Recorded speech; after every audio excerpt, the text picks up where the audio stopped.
गर्मी की वजह से आग बरस रही है और आसमान इस आग को बरसा रहा है। भीषण गर्मी ने जनजीवन प्रभावित कर दिया है, लेकिन इससे राहत की बजाय आफत और बढ़ने लगी है। गर्मी के तेवर और तेज होंगे। मौसम विभाग ने आज यानी कि 17 मई से प्रदेश में तेज गर्मी पड़ने की बात कही है। पश्चिमी विक्षोभ का असर खत्म होने को है और गर्मी का असर अब तेज होने को है। बीते 24 घंटे में ही जयपुर में तापमान 1.6 डिग्री बढ़कर के 42.2 डिग्री तक पहुंच गया है। मौसम विभाग ने कहा है कि 2 दिन पश्चिमी राजस्थान में लू का रेड अलर्ट रहेगा। 19 और 20 मई तक पारा 45 डिग्री के पार जाने की संभावना है। वहीं मौसम विभाग ने हीट वेव का अलर्ट भी जारी किया है।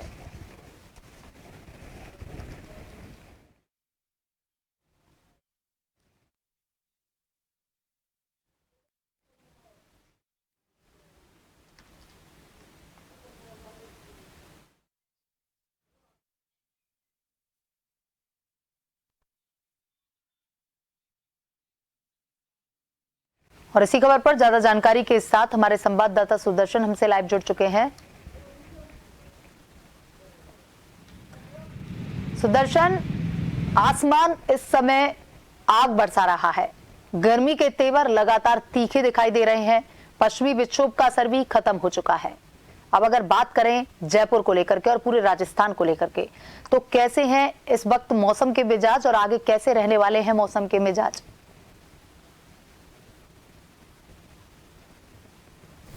बिल्कुल श्वेता, आपने ठीक कहा कि जयपुर का जो पारा है वो कल चढ़ा है और करीब 43 डिग्री के आसपास में वो पहुंच चुका है। और अगर पश्चिमी राजस्थान की बात करें तो वहां पर जो टेम्परेचर है वह करीबन 45 डिग्री के आसपास पहुंच चुका है। और आपने बिल्कुल ठीक कहा कि जैसे ही पश्चिमी विक्षोभ का असर यहाँ पर कम हुआ है, उसके बाद में तापमान में लगातार बढ़ोतरी देखी जा रही है। और आज से मौसम विभाग ने ये कहा है, चेतावनी जारी की है पश्चिमी राजस्थान के लिए, तो लू का रेड अलर्ट वहां पर जारी कर दिया है और टेम्परेचर 46 डिग्री तक भी आने वाले जो 2-3 दिन है वहां पर जा सकता है। साथ में अगर हम जयपुर की भी बात करें तो जयपुर में भी आप देखिए, ये सुबह का अभी वक्त है, लेकिन इससे 2 घंटे पहले ही सुबह 7:30 बजे के आसपास ही सूरज के तेवर इतने तीखे हो गए थे कि जो लोग बाहर निकल रहे थे सुबह के वक्त पर भी उनको सर ढक के, मुंह ढककर वहां पर बाहर निकलना पड़ रहा था।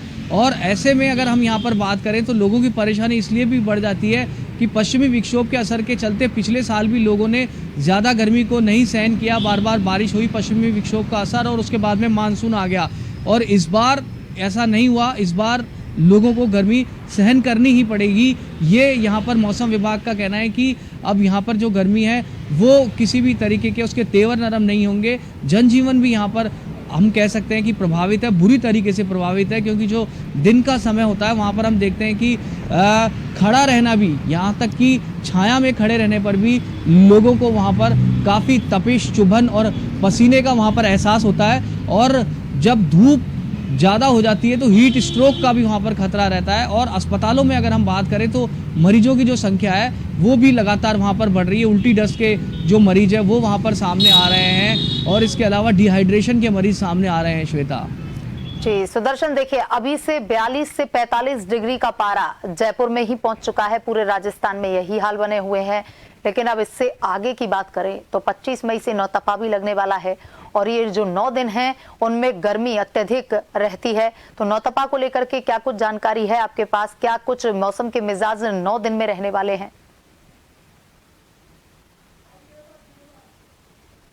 बिल्कुल, ये तो यहाँ पर हम सब जानते हैं कि जो नौतपा होता है, यानी कि 9 दिन वो दिन होते हैं जिस समय सबसे ज़्यादा गर्मी पड़ती है और जो सूरज है वो सबसे ज़्यादा अपनी तपिश पर रहता है। साथ में ये भी कहा जाता है श्वेता कि 9 दिन में जितनी ज़्यादा धरती वहाँ पर तपती है उतनी ही अच्छी बारिश मानसून में होती है। क्योंकि ये भी हम सब जानते हैं कि जितना वहाँ पर गर्मी का प्रकोप ज़्यादा पड़ेगा उतनी ही वहाँ पर बारिश अच्छी होगी। और अगर गर्मी के दौरान ही बारिश हम कई बार देखने को मिल जाती है तो उसके बाद में जो मानसून है उसका भी वहाँ पर कम असर देखने को मिलता है। तो नौतपा मानसून को भी प्रभावित करता है। अगर इन 9 दिनों में धरती जितनी ज़्यादा तपेगी, जितना ज़्यादा नौतपा के दौरान जब शुरू होगा उसके बाद में जितनी गर्मी पड़ेगी उतनी ही ज़्यादा वहाँ पर अच्छी बारिश का हमेशा ये पूर्वानुमान लगाया जाता है। और ज़्यादातर कई मामलों में ये वहाँ पर सही भी साबित होता अगर हम कुछ एक मामलों को वहाँ पर छोड़ दें तो।